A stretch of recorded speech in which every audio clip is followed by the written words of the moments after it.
c'est tous les jours de manche. Oh mais oui, c'est tous les jours. C'est trop bien. Dernier C'est jour trop avant bien le tous les week-end. jours. Je suis navré, je vais vous quitter pour 2 jours. On va aller manger de la galette. Mais avant, parlons un tout petit peu d'actu sérieuse. Emmanuel Macron rendra aujourd'hui un hommage national à Jacques Delors, un des pères de l'Europe moderne, figure des années 80, papa de Martine Aubry et amant de Dalida.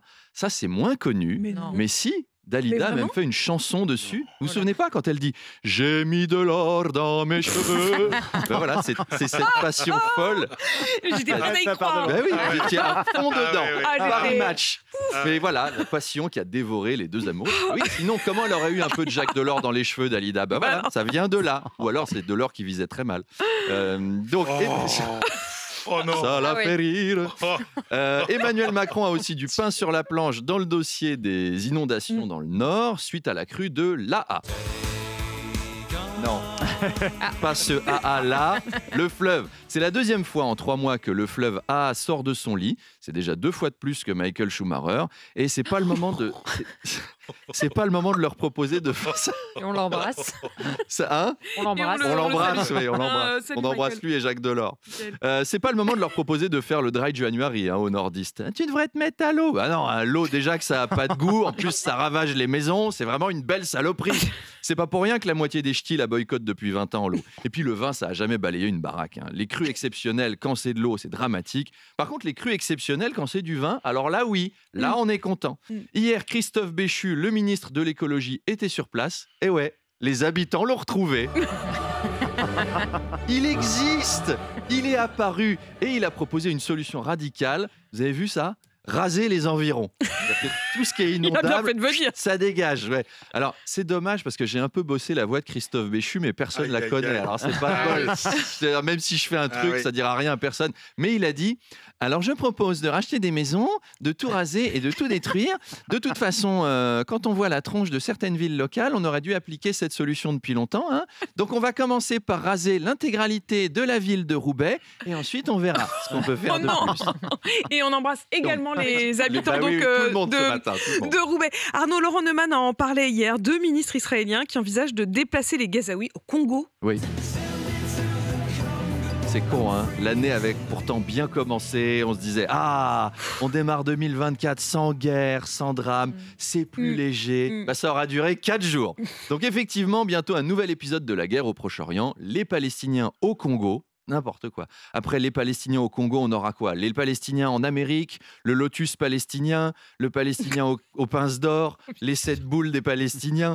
Alors cette idée du Congo-Gazaville, finalement, est évoquée par l'extrême droite israélienne. Ça a choqué quasiment partout. Washington a tout de suite été contre. Ça a même fait réagir l'extrême droite française, rendez-vous compte, notamment Éric Zemmour qui a déclaré « Même moi, je suis choqué par cette suggestion ».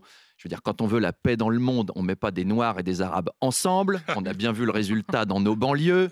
Ça, c'est encore un cliché raciste. Hein. C'est pas vrai. Hein. Beaucoup de Noirs et quelques Arabes, ça peut donner des très grandes choses. C'est même comme ça qu'on a gagné la Coupe du Monde 2018. Une enquête d'opinion, Arnaud, a été réalisée par l'IFOP sur les personnalités politiques avec qui les Français iraient boire une bière. Ouais. Édouard Philippe arrive en tête, puis Marine Le Pen et enfin Gabriel Attal. Ça sent la bière. Édouard Philippe en prums, c'est marrant. Hein. Il n'a pas une tête à boire des bières en plus, Édouard Philippe. Il a une tête à boire des stops. Enfin, je ne sais pas, mais vous iriez, vous? Vous iriez, à la limite, je veux bien boire une bière avec Édouard Philippe, mais pas au Havre, quoi. Janvier, un dimanche après-midi pluvieux au Havre, dans un PMU, en tête à tête avec Édouard Philippe. Faut pas trop m'en demander. Donc Marine Le Pen est 2e, Gabriel Attal 3e. Je savais même pas qu'il avait le droit de boire de l'alcool. Gabriel Attal. Le rendez-vous, ça doit être cool. Il doit être là. Alors, en fait, toi, je te laisse prendre une bière et moi, je vais prendre un lait fraise, s'il vous plaît, madame. Macron est 4e. Elisabeth Borne est 15e. Là aussi, ça doit faire un rendez-vous sympa. Elisabeth, tu prends quoi? Une 8,6? Une 16,64? Une 49,3. Et en bas de classement, Jean-Luc Mélenchon. 85% des sondés n'ont pas envie de partager une bière avec Jean-Luc Mélenchon. Je pense que c'est parce qu'ils ont tous peur qu'il postillonne partout. À la fin, tu as bu plus de salive de Mélenchon que de bière. Et il y a encore en dessous... Il y a Olivier Faure, le patron du PS, qui fait encore moins envie. Il est dernier. Alors là, je comprends. Hein. C'est vrai qu'on n'a rien à lui dire. Même nous, enfin, je veux dire, vous l'avez pas souvent à 8h30. On n'a rien à lui demander.